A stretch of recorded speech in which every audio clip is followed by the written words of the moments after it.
विजयनगर सम्राट। अब विजयनगर साम्राज्य में सबसे पहले हम लोग किस वंश को पढ़े थे? संगम वंश को हमने सबसे पहले पढ़ा था। उसके बाद आया था कौन वंश? सुलु वंश। कौन वंश? सुलु वंश। और तीसरा वंश था तुलु वंश। देखो सुलु तुलु नाम है, सुलु तुलु तुलु वंश। कौन वंश है? तुलु वंश। तो तुलु वंश में भी हम बहुत सारी चीजें पढ़ चुके थे। तो तुलु वंश का जो संस्थापक राजा थे, मतलब जो जिसने तुलु वंश की स्थापना की, इस वंश की स्थापना की, वो कौन थे? वीर नरसिंह। अब ऐसे एक सवाल आ सकता है कि तुलु वंश के पहले राजा कौन थे? संस्थापक भले वीर नरसिंह है, लेकिन तुलु वंश के पहले राजा कौन थे?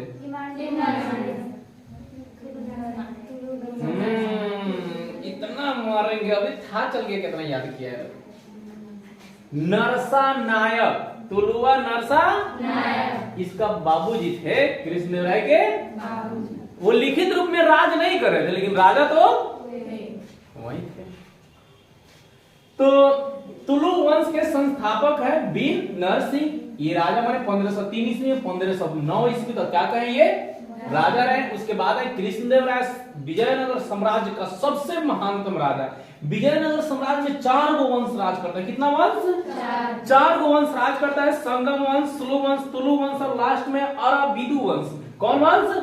इन सब में सबसे ज्यादा महान राजा को कहा जाता है कृष्णदेव राय। कृष्णदेव राय ज्यादा दिन राज भी नहीं किए। कृष्णदेव राय सिर्फ राज किए 21 वर्ष। कितना वर्ष? 21 और 58 वर्ष की उम्र में मर गए। 58 वर्ष की उम्र में क्या हो गए? इतना कम समय में इतनी प्रसिद्धि किसी राजा को नहीं मिलती, इतना महान अपॉर्चुनिटी किसी को नहीं मिला था। तो कृष्णदेव राय थे। उनके बाद आते हैं कृष्णदेव राय 1519 में मर जाते हैं। उनके बाद आते हैं अच्युत देव राय। कौन है? अच्युत देव राय 1529 ईस्वी से 1542 ईस्वी तक राज करते हैं। 1529 से 1542 ईस्वी तक। अब क्या हुआ कि तुलु वंश कमजोर होने लगा, अयोग्य राजा होने लगे। अब लोग सोचते हैं कि बाप हमारे इतना अरज दिया है, हमको कुछ करने की जरूरत ही नहीं। मतलब कोई हाथ पांव चलाता है, नया राज नहीं जीता, अपने सेना को मतलब ठीक से नहीं किया, जनता को कुछ भलाई सलाई कुछ नहीं कर रहा है, क्या हुआ? कमजोर होगा। तो अच्युत देव राय को ठीक ठाक चल, लेकिन सदा शिव राय नाम है, सदा शिव ही सदा, ऐसे कुछ करो, ऐसे कुछ गाना होता है, सदा शिव राय। मतलब सिंपल समझो कि तुलु वंश के अंतिम राजा सदा शिव सबसे बड़ी अयोग्य था। क्या था? अयोग्य था। जैसे फिल्मिया में गुंडवा नहीं दिखाया था, अंगूर खा रहा है, थोड़ा मेनका और वैसे डांस कर रहे हैं, राज का चल रहा है, उस टाइप का कौन राजा था? सदाशिव राय। मतलब बिल्कुल थोड़ा अभागा था, और उसके अभागापन का फायदा उठाया आलिया राम राय। अब देखो पूछे तुम आलिया राम राय के रहे, तो आलिया राम राय सदाशिव राय का सेनापति था। क्या था? सेनापति था। अब तुम लोग विजयनगर सम्राट में एक बात तो तुम लोग देखते आ रहे कि सेनापति राजा के पेट में क्या चाकू घुसा के राजा बन जाए। इतिहास गवाह है विजयनगर का। तो ये भी अपना लिया। कौन गलत किया? कोई गलत नहीं किया है। अब जो आलिया राम राय थे, वास्तव में राजा आलिया राम राय ही थे, क्योंकि सदाशिव राय के थे वो सेनापति थे। अब देखो यहाँ पे सदाशिव राय, ये खाली शिव में लीन रहते थे। पता है ना, शिव में लीन रहने का मतलब क्या? भांग दारू गांजा पी के घोड़ा पर वही सब वही के चलते रहते। मतलब सदाशिव, सदा नाम के अनुसार ही काम था। शिव हमेशा भांग चढ़ा के गायब रहते हैं ना, तपस्या में लीन रहते हैं। ये भी तपस्या में लीन रहते होंगे। राजा कौन थे? सदाशिव राय थे। लेकिन वास्तव में राजा कौन था? आलिया राम, और फिर राय यहाँ के लोगों का टाइटल है, आलिया राम राय था। अब देखो क्या हुआ, ये अपने मस्ती में है। आलिया राम राय क्या कर रहा है? उनके नाम पे राजा है, मतलब शासन कर रहा है। अब देखो यहाँ याद रखना, सदाशिव राय का सेनापति कौन था? आलिया। और आलिया राम राय बहुत ही बहादुर एवं सशक्त सेनापति, मतलब बहुत ही बहादुर सेना।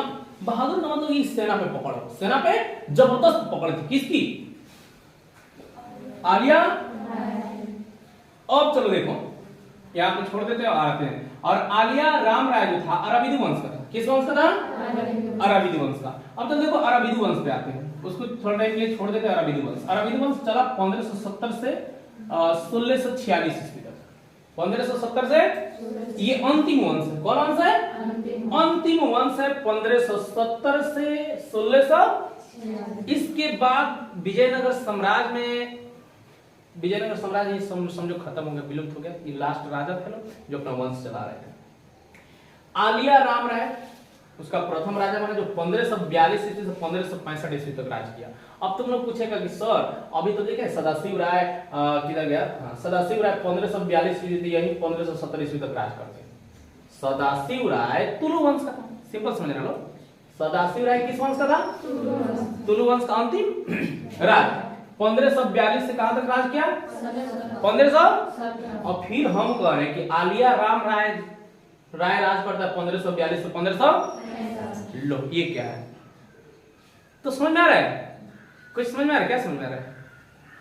राजा हो ये है, नाम इसी का चल रहा है, लेकिन वास्तव में राजा कौन कर रहा था? नाम एक ने चलत रहे लेकिन काम क्या कर रहे? आलिया। इसलिए कहा था आलिया राम राय 1542 ईस्वी से 1565 ईस्वी तक राज किया। अब देखो ये 1570 ईस्वी तक रहा।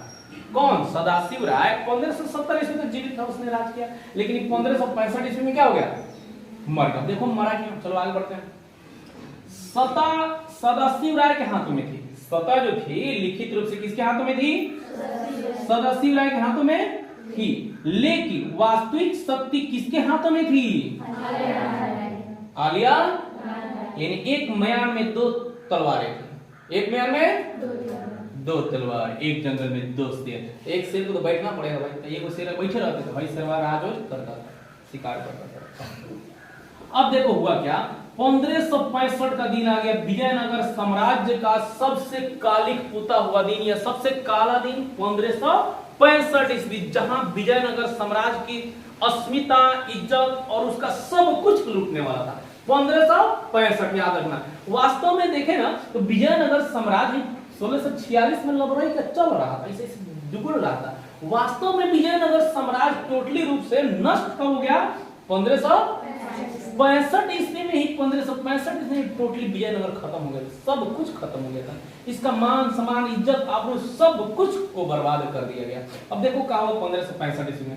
1565 ईस्वी में राक्षसी तांगड़ी का युद्ध, याद रखना बड़ी इंपॉर्टेंट ऑब्जेक्टिव है। राक्षसी तांगड़ी। कौन टांगड़ी? राक्षसी तांगड़ी। अभी मुर्गी का टंगड़ी नहीं है, ये राक्षस का टंगड़ी। किसका टंगड़ी है?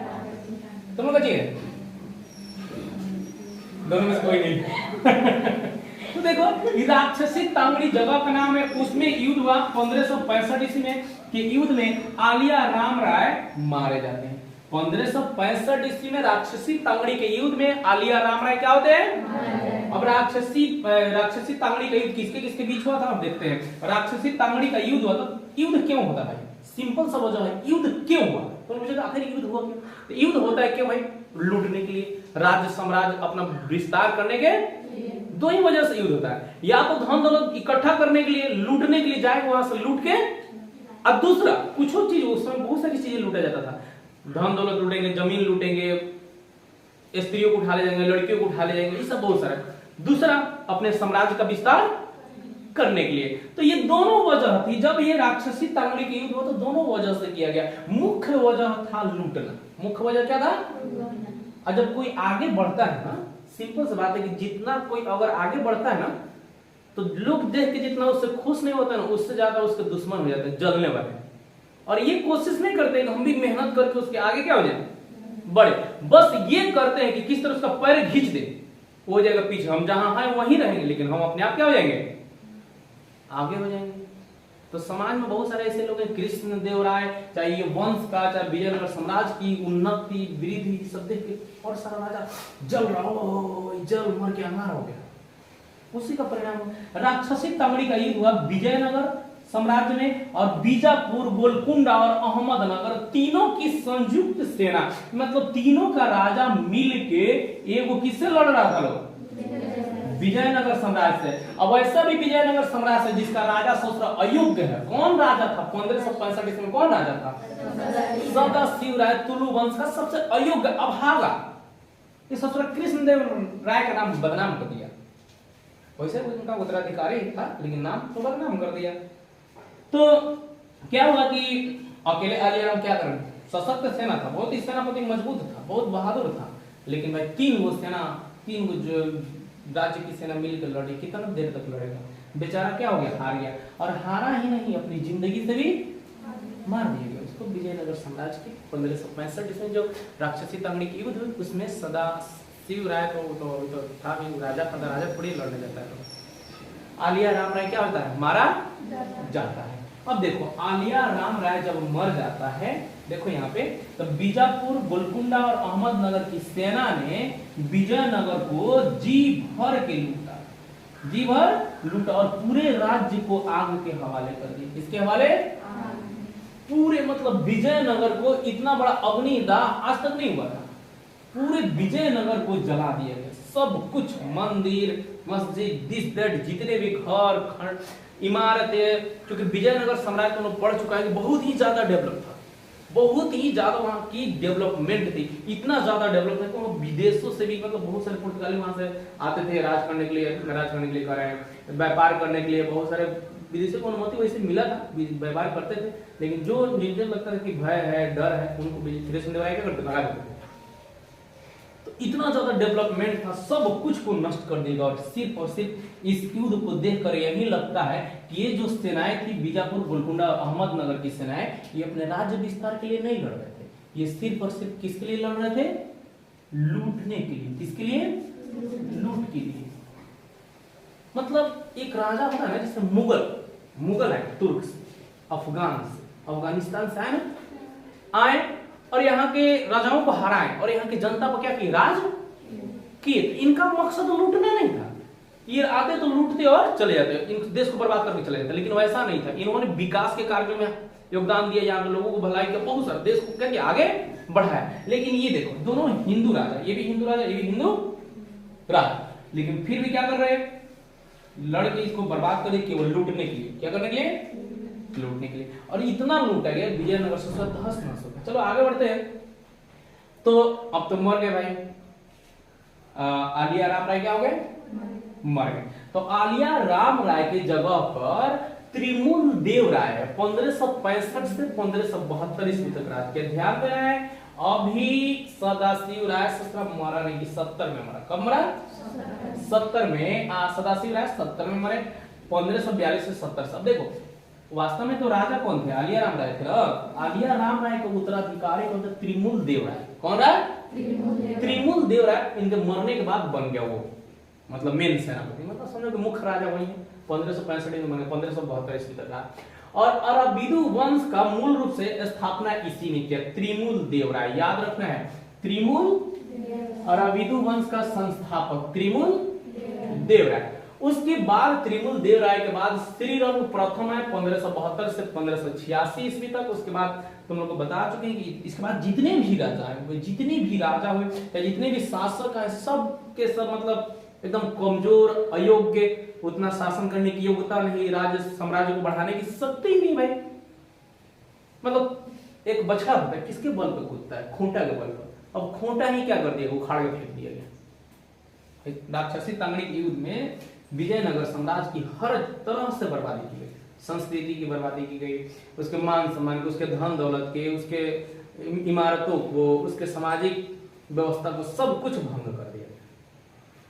तो श्रीरंग प्रथम नाम के सब लबराई का राज कर रहा था, वही से खत्म हो चुका था। श्रीरंग प्रथम 1542 से 1546 तक राज किया। वेकेंट द्वितीय है 86 से 14 तक राज करते हैं। और इस साम्राज्य का, विजयनगर साम्राज्य का जो अंतिम वंश है अराविदु वंश, अराविदु वंश का अंतिम राजा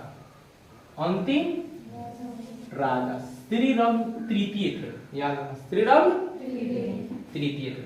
यानी विजयनगर साम्राज्य के अंतिम राजा। पूछ सकता है कि विजयनगर साम्राज्य में सबसे अंतिम राजा कौन था जिसने राज किया?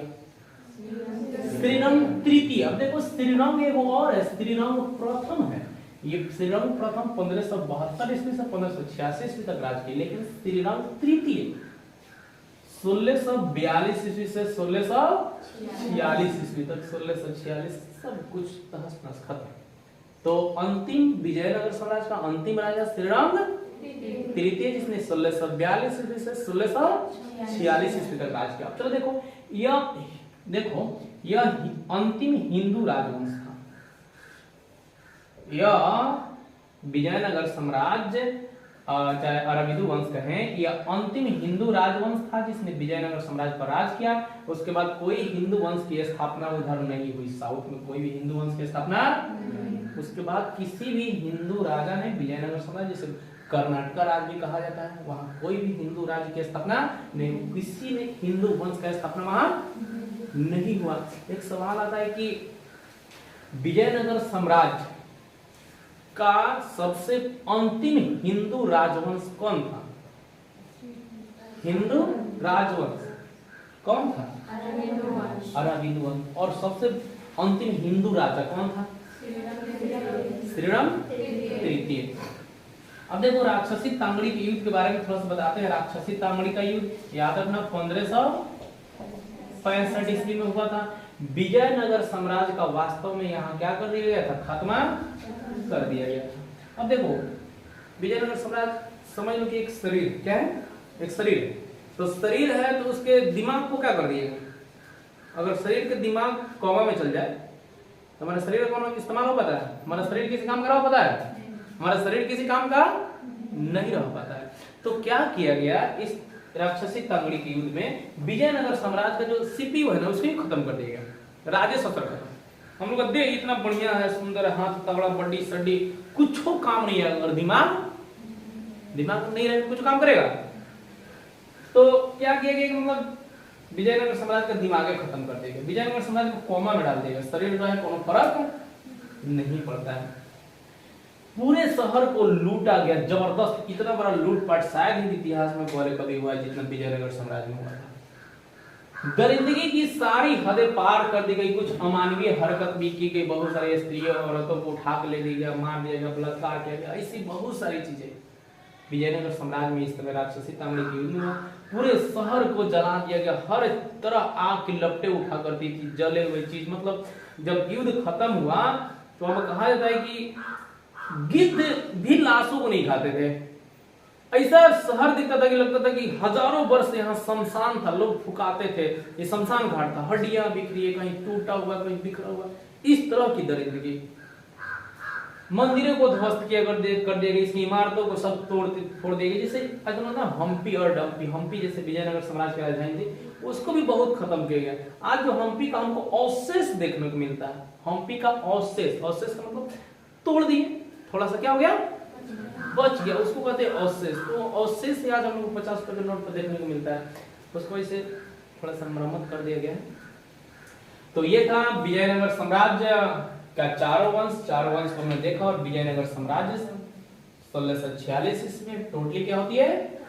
खत्म हो जाती है। और देखो कृष्णदेवराय विजयनगर साम्राज्य के सबसे महानतम राजाओं में उनको गिना जाता, महानतम राजाओं में गिना किया जाता है, वो सबसे महान राजा थे। कहा जाता है वो तो 58 वर्ष की उम्र में मर गए। कितने वर्ष की उम्र में? अगर ये शायद 65 या 70 वर्ष की उम्र तक जी जाते तो विजयनगर साम्राज्य इस तरह अंत नहीं होता, और शायद हमारे भारत का भविष्य कुछ और होता। इतने महान राजा थे, इतने परोपकारी, इतने लोगों के लिए भलाई करने वाले। लेकिन कहा जाता है ना कि इंसान एक फूल है और ऊपर वाले की बागवानी में हम लोग फूल खिले हुए हैं, और जो फूल बढ़िया होता है ना उसको ऊपर वाला चुन लेता है, उसको उठा लेता है, अपने इस्तेमाल के लिए ले जाता है, फूल को तोड़ लेता है। और अच्छे लोग इसीलिए दुनिया में ज्यादा दिन तक नहीं रहते हैं। जो बुरे हैं, सड़े हुए हैं, अगड़म बगड़म, वही फूल क्या होते हैं, बच जाते हैं।